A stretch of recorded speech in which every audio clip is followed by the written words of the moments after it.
اس کے علاوہ میں آپ کو یاد دلاؤں کہ ایک 40 سے زائد مسلمان ممالک کی ایک فورس بنائی گئی تھی جس میں پاکستان بھی تھا، اور سعودی عرب کی قیادت میں وہ بنائی گئی تھی.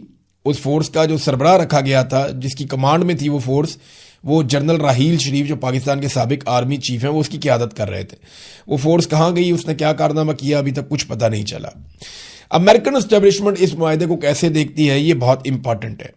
ان کی ملٹری بیسز پہلے ہی میں نے آپ کو بتایا کہ وہ سعودی عرب میں، وہ بہت پیسہ اکٹھا کرتے ہیں اس خطے سے، سعودی عرب سے اور دیگر عرب ممالک سے.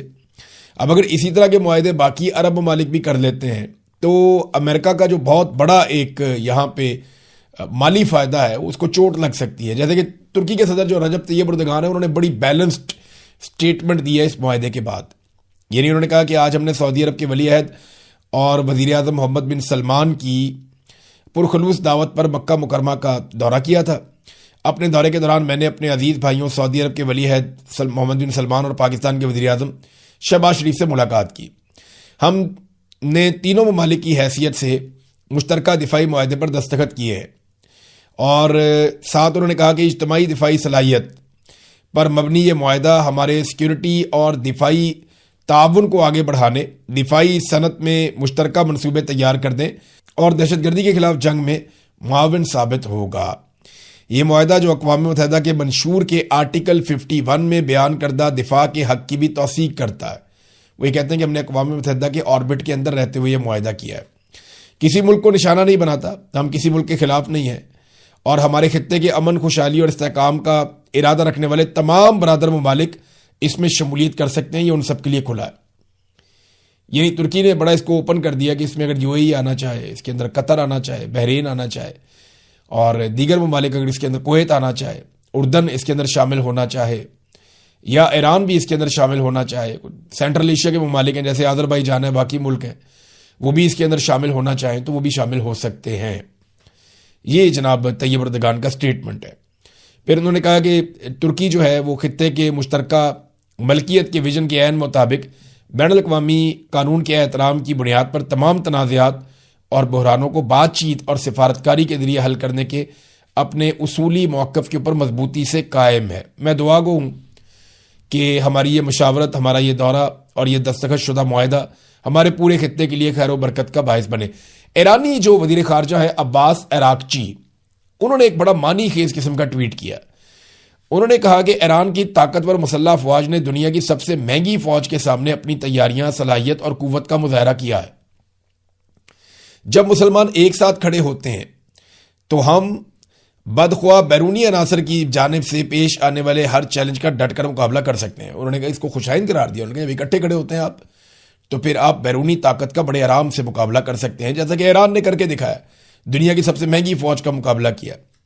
اب وقت آ گیا ہے کہ ہم صرف اپنے آپ پر بھروسہ کریں اور حقیقی اخوت اور بھائی چارے کو اپنائیں. یعنی یہ بڑا پازیٹیو ہے معنی خیز ہے.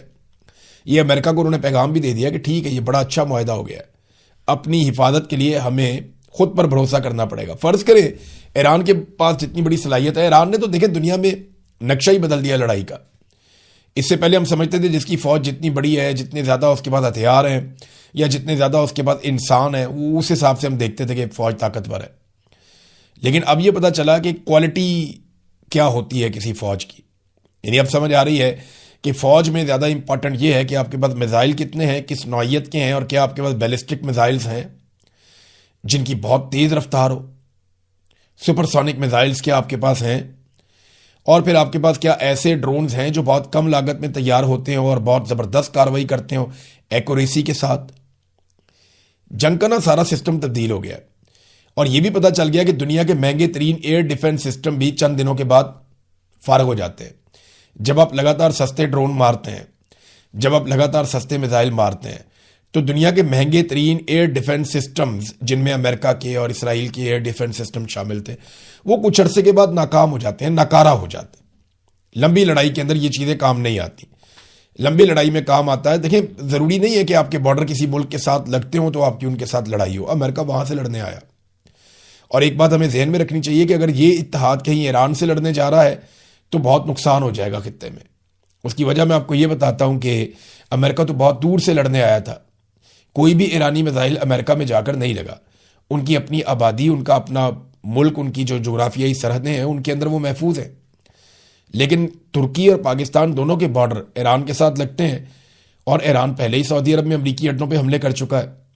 لہذا یہ اتحاد ایران کے خلاف مجھے ایسا لگتا نہیں ہے کہ کوئی ایسی جنگ ہوگی یا لڑائی ہوئی، لیکن ہوئی تو بڑی تباہ کن ہوگی.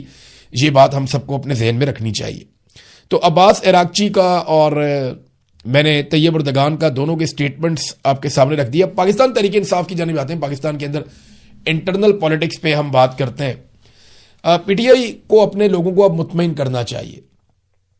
دیکھیں جو سوشل میڈیا کے اوپر آواز اٹھ رہی ہے کہ 2 مہینے کا ٹائم کیوں دیا، تو 4 دن تو گزر گئے، باقی بھی گزر جائیں گے. دن جتنے بھی ہونا وہ گزر جاتے ہیں. آپ اس کو کتنا بھی لمبا کریں، عمران خان صاحب نے 3 سال کی جیل کاٹ لی ہے. یہ 2 مہینے بھی ایک دن گزر جائیں گے. لوگوں کو کلیئرٹی ہونی چاہیے کہ 2 مہینے کے بعد 27 سپتمبر کو ایکچولی سہیل آفریدی کرنے کیا جا رہے ہیں. کیا وہ ایک بہت بڑا لانگ مارچ لے کر اسلام آباد کی طرف مارچ کریں گے، یا وہ خیبر پختونخوا کو بند کریں گے، یا وہ بڑے پیمانے پر سٹریٹ موومنٹ کے نتیجے میں ملک کو لاک ڈاؤن کریں گے، یا وہ اسلام آباد کی طرف ایک اس قسم کا جلوس لے کر جائیں گے جیسا پہلے نہیں گیا. دیکھیں اگر تو یہ گاڑیوں میں جائیں گے تو وہ گاڑیاں توڑ دیں گے، وہ پہلے کی طرح ہوگا. جو آئیڈیل سچویشن ہے وہ تو یہ ہے کہ 5-10 لاکھ لوگ اکٹھے ہوں اور پیدل چل پڑیں، یعنی سوابی تک جائیں، سوابی پہ جا کے رکیں، وہاں جا کے حکومت کو وارننگ دیں. سوابی پہ یہ بہت بڑی ایک ٹینٹ سٹی بنائیں، وہاں پہ جو ہے وہ واش رومز وغیرہ لگائیں اور لوگوں کو فیسیلیٹیٹ کریں، اور پھر گورنمنٹ کو وارننگ دیں، ٹائم دیں، 2 دن 4 دن 5 دن کہ ہمارے مطالبات مانے جائیں. اگر وہ نہ مانے تو پھر پیدل آگے بڑھیں. جب سوابی سے آگے آپ پیدل بڑھتے ہیں نا تو پھر آپ کو کئی دن لگ جاتے ہیں اسلام آباد جانے میں. اور یاد رکھیے گا اگر آپ پیدل آگے بڑھتے ہیں اور آپ کے پاس صرف ٹریکٹر ٹرالیاں ہیں جن کے اوپر آپ کا کھانا آ رہا ہے پک پک کے، پھر تو آپ کو مسئلہ ہی کوئی نہیں ہے. لوگوں کو کھانا کھلائیں، آگے آہستہ آہستہ آگے بڑھتے جائیں. اکتوبر کا مہینہ موسم میں بہترین ہوتا ہے، اس میں آپ کھلے آسمان کے نیچے بھی رہ سکتے ہیں اگر بارش نہ ہو تو عارضی بندوبست بھی کیا جاتا ہے. ٹینٹ وغیرہ بھی آپ ساتھ رکھ سکتے ہیں ٹریکٹر ٹرالیوں کے اوپر. اب ٹرالیوں کو تو نہیں توڑ سکتا، ان کے تو شیشے ہوتے ہی نہیں ہیں. تو یہ ایک ہو سکتا ہے کہ اگر 100-150 ٹریکٹر ٹرالیاں ساتھ لے لیں، ان کے اندر کھانے پینے کا سامان، دیگے شگے باقی چیزیں رکھ لیں، 200-250 ٹریکٹر ٹرالیاں ہو جائیں، زیادہ بھی ہو سکتی ہیں، اور لوگوں کو لاکھوں کی تعداد میں پیدل چلا کر اسلام آباد کی طرف لے جایا جائے تو یہ ہجوم ایک مصیبت بن جائے گا. گاڑیوں پہ، موٹر سائیکلوں پہ آپ ایک دن میں پہنچنے کی کوشش کرتے ہیں تو وہ ایک دن میں شو ختم ہو جاتا ہے. حکومت کو بھی پتا ہوتا ہے پوری فورس کو ایک دن میں استعمال کرو، لیکن اسلام آباد ہی اگر آپ 2 ہفتے میں پہنچتے ہیں اور سلو جاتے ہیں، رستے میں آپ بیٹھ جاتے ہیں، پھر آہستہ آہستہ آپ آگے بڑھتے ہیں، تو یہ بہت بڑی مصیبت بن جائے گی، بہت بڑی مصیبت بن جائے گی پاکستان کی فیڈرل گورنمنٹ کے لیے. وہ اتنا پریشر، اتنا دباؤ وہ لے نہیں پائیں گے. تو پاکستان تحریک انصاف کو جو بھی حکمت عملی ہے وہ فوری طور پہ بنانی چاہیے. آج 4تھا دن ہے، ابھی تک کوئی کاروائی میں نے دیکھی نہیں، کوئی ایکٹیویٹی میں نے دیکھی نہیں.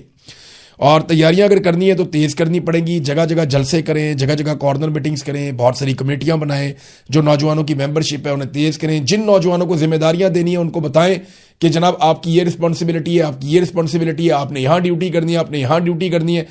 ہر 10 نوجوانوں کے اوپر ایک نوجوان کو انچارج بنائے. یہ سارا کچھ جو ہے نا وہ آرگنائز طریقے سے ہوگا تو پھر آپ مقابلہ کر پائیں گے، کیونکہ جو پاکستان کی ملٹری اسٹیبلشمنٹ ہے وہ آرگنائز طریقے سے یہ لڑائی لڑتی ہے. اگر یہ پولیٹیکل لڑائی ہوتی تو پولیٹیکل پارٹیاں کب کی آپس میں فیصلہ کر چکی ہوتی، لیکن کیونکہ یہ ملٹری اسٹیبلشمنٹ کے ساتھ لڑائی ہے، یہاں ایجنسیاں انوالو ہو جاتی ہیں، پاکستان کی فوجی جرنیل جو ہیں وہ اس سیاست کے اندر انوالو ہو جاتے ہیں، تو یہاں بہت پروپیگنڈا بھی ہوگا، طاقت کا بروٹل استعمال بھی ہو سکتا ہے.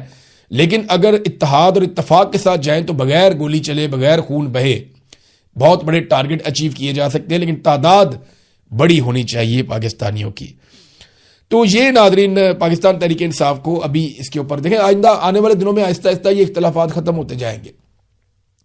میں نے بطور پولیٹیکل پارٹی میں نے بڑا سٹڈی کیا پی ٹی آئی کو. یہ ابھی لڑ رہے ہیں نا، تھوڑے دنوں کے بعد جیسے جیسے یہ دن قریب آئیں گے یہ اکٹھے ہونا شروع ہو جائیں گے، ان میں آپس میں اتفاق ہونا شروع ہو جائے گا، یہ سارے رل کے زور لگانا شروع کر دیں گے.